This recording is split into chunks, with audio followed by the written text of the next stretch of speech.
ஒரு வழியாக பால் என்கிட்ட பாஸ் பண்ணிட்டானுங்க.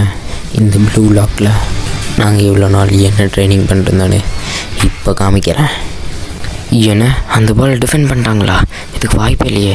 இப்போ அந்த பால் நாகி கிட்ட தான் போகும். நாகி சொல்லு. இப்போ நான் அந்த பாலை கோல் அடிக்காம விட மாட்டேன்.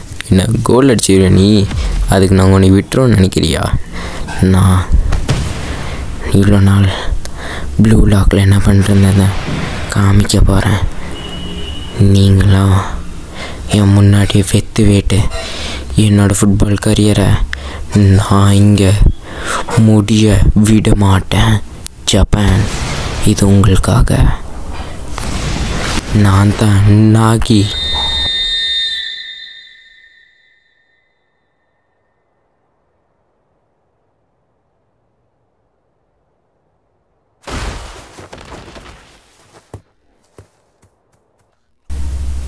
ஏன்னா அந்த பால் கோல் போயிடுச்சா? ப்ளூ லாக்கில் இருக்கிற நாகி ஃபர்ஸ்ட் கோலை ஸ்கோர் பண்ணிட்டாங்க. இப்படி ஒரு கோலை யாருமே எதிர்பார்க்கலன்னு தான் நினைக்கிறேன்.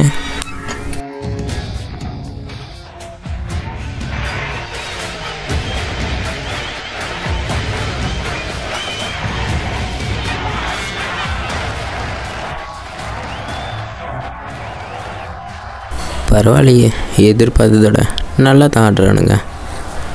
அவனுங்க பாஸ் பண்ணி ஆடுறதில்ல, கோல் போடுறது தான் எவ்வளோ நேரம் நோக்கமாக வச்சுக்கிறானுங்க. இதான் உண்மையான ப்ளூ லாக்கா? அப்படின்னா ஃபுட்பாலில் இத்தனை பேர்த்தை தாண்டி கோல் போடும்போது இப்படி தான் ஃபீல் ஆகுமா?